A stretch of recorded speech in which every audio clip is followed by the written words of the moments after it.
Doesn't matter to me. What I want to know is, what do you think the purpose of life is? What I believe the purpose of life is?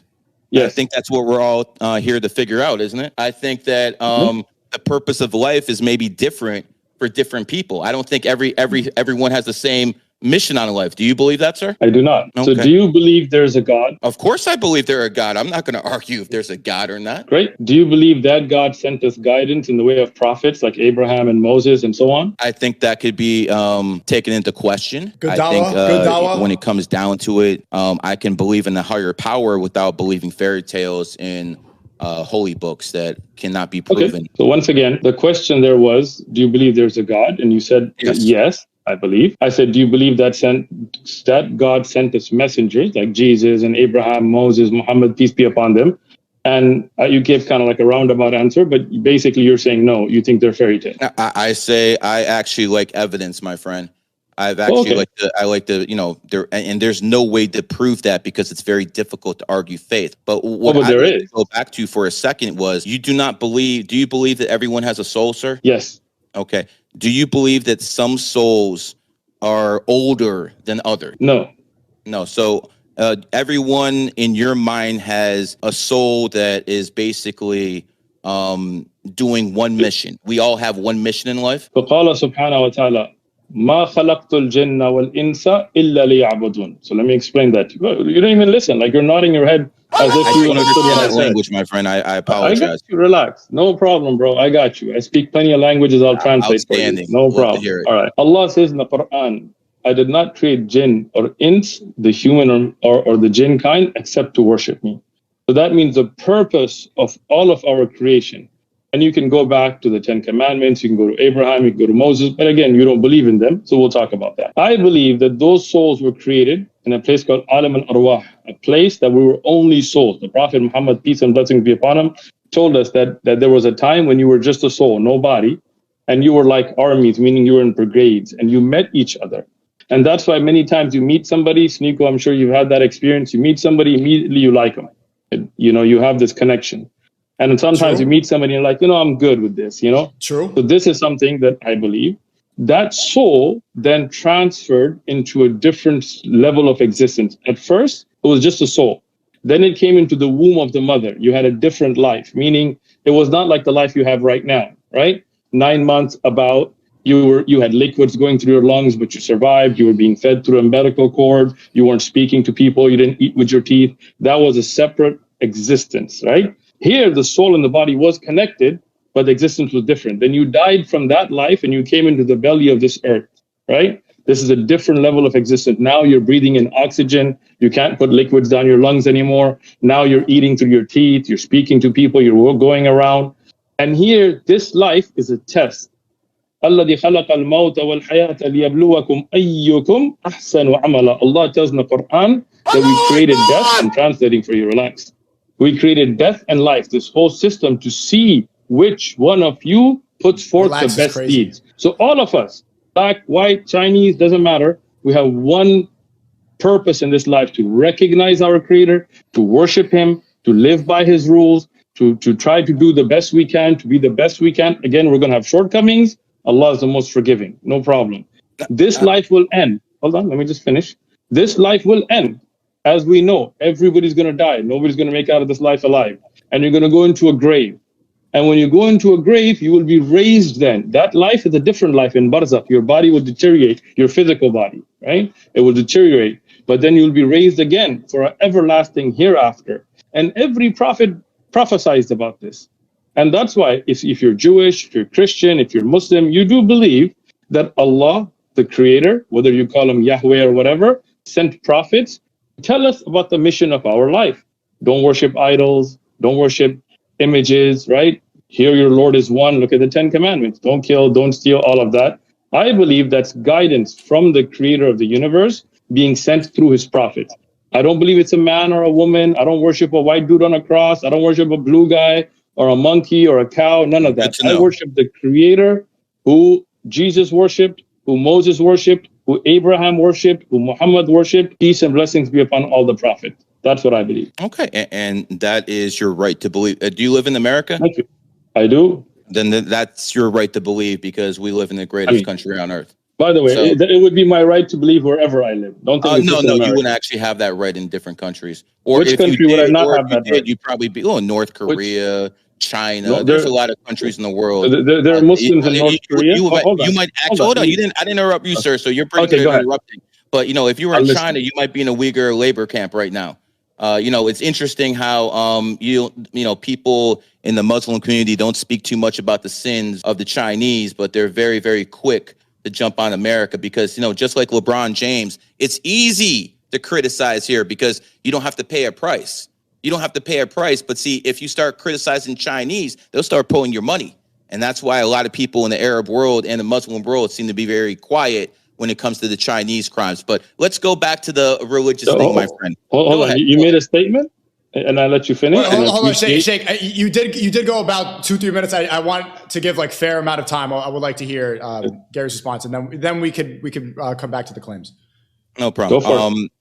As a numerologist, because no matter what you think about that, I've been doing this for 20 years. I've been basically trying to decode what people in positions of power have been trying to do for a long time. And just because someone doesn't understand something does not mean it's fallacy.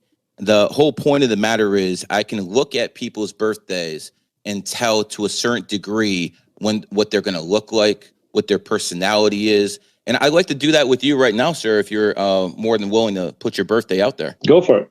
What's your birthday, my friend? What do you need? My month, birthday, year, the whole thing? The whole thing, brother. All right. August 31st, 1976. August 31st, 1976? Yes. Okay. So is it safe to say that you were once a poor man and you've done substantially better in life? Oh, man, yeah, that's true. Okay. Because you are an 8 life path, my friend, just like Sneeko. And when it comes down to it, people who are 8s, just like Patrick Bet David, just like a whole bunch of others like Kanye West, they usually go up and down with their money in life. So that is one thing I can look at numbers and be like, okay, this is what this person's experience will be. Second, I'll look at you because you're born in on the 31st with 3 and 1 is 4. I can tell you're a very hardworking man. I can tell you're a very conservative man. I can tell that my friend over here that you outwork people. That's how the hell you made it in life. You work, and you don't stop. If I'm wrong, you can please tell me. No, I do work hard, man. That's amazing. I'm also going to say that you have the aura of authority over people. And your word means everything to you. Your word means everything to you. If you actually say you're going to do something, you're going to go out there and do it because that's what you are. You're born in the year of the dragon, and dragons are the most honorable people in the world. They will die before they will not fulfill a promise. So little things like that I can tell by people's birthdays. I can also tell you that a good majority of religious leaders tend to be 8s because people who are 8s are the ones with power. Power isn't always about money. Power is always sometimes about the crowd, the masses. When it came down to revolutions like the French Revolution, it was the religious people that started certain things. So the powers have always been with the priests, the imams, and those are the things that I've noticed through history. I will also say one other thing. Do you believe in karma, sir? Define karma. You do bad things will come onto you. I believe in God's judgment. Yeah. Do you believe that God, if you do bad things, that God will punish you? Yes. But not like the Hindu concept. I understand. But as an 8 life path, you have to also understand that karma adds up to 8. So remember we talked about language and certain things. K equals the 11th letter. A is 1. R is the 18th. So basically adds up to 26. 2 and 6 is 8. What goes around comes around. Karma. 8, huh? Exactly. Sheikh Uthman, can I interrupt? I just want to see, did any of this surprise you, or does this sound like the normal astrology mumbo jumbo? I'm in shock right now because that describes me to a T. That's amazing. Was that any different than when girls read their astrology charts, or are you being facetious? Or is that... No. You got that from the numbers, right? Correct. That's not some of it was astrology, but 95% was numerology. You know what's funny, Sneeko? What's funny? I wasn't born on 3rd of August, 1976. That's very good. But you're the one who agreed to all that stuff. You're the one who agreed to all that stuff. You see this? You see this? I actually was born in another month in another year, which I'm like, I'm going to speak now. Nico, it's my turn. My turn now. My turn. Did I listen? Did I listen or did I not listen? You gave false information. Wait, I want to hear Sheikh Usman. Can I hear your response now for about a minute? That's a lie, man. It's not a lie, actually, because when I was born in Pakistan, they miswrote my birth date. That was the actual birth date they wrote, but it was wrong. My actual birth date is not that. And everything you said, you just kind of guessed off my personality and what you wanted about me online. Let me finish. Because it did match, except that wasn't. You did not get that information from that birth date because that wasn't my birth. I was testing you, and you showed that this is all a facade. I did not know he was lying. I did not know. You figured out a facade. You figured out, okay, this guy came. Maybe you watched a video about my background, and you said, let me take the numbers and make a mix to present what you thought about me. Even though it turns out that wasn't based on the numbers because those weren't the numbers. Sheikh Usman, man, he's one of the funniest debaters too, and even Gary pointed out. I even warned Gary before. I met him for lunch. Thanks a lot to him for that. And I told him, like, if you want to debate Sheikh Usman, just know like his debate tactics are it's so difficult to debate him because like he knows. I don't want to like reveal his tactics, but it's not something he's ever told me. But I noticed it like hosting it. Sheikh Usman is like just the right enough passive aggressive and also direct at the same time. Because passive aggressive is like that's how women will argue, but he does it just enough to be direct and aggressive and at you, but also being like he just has the right amount of patronizing. So you'll talk and then I'll talk. Okay, are you finished? Are you finished? Are you done? I let you speak. Now I'm going to speak. And it's like, he does the right amount to make you look like a piece. So that he knows how to disarm the aggressive nature of a lot of people. Because Gary, especially like I saw it with Zerka, I highly recommend you guys watch that stream.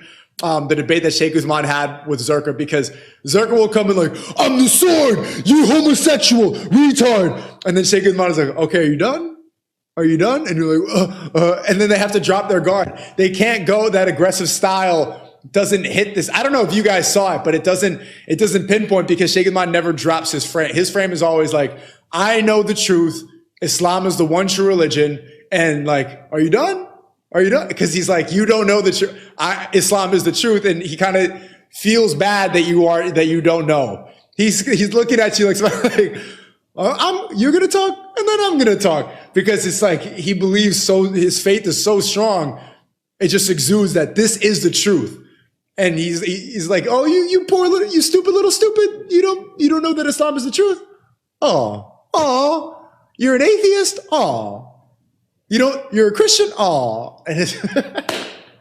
But Gary too, man, it started off like, I don't know if you guys watched the entire debate, but it started off, I did not expect this at all. I don't want anybody to call me a snake. I thought that Sheikh Usman was being honest about his birthday. When he said his birthday, and I was being 100% genuine. When Gary came with all that stuff about that you're hardworking, that you're honest, people respect you, you were once broken, now you make more money. I was like, whoa, he predicted everything. And then Sheikh Usman was like, actually,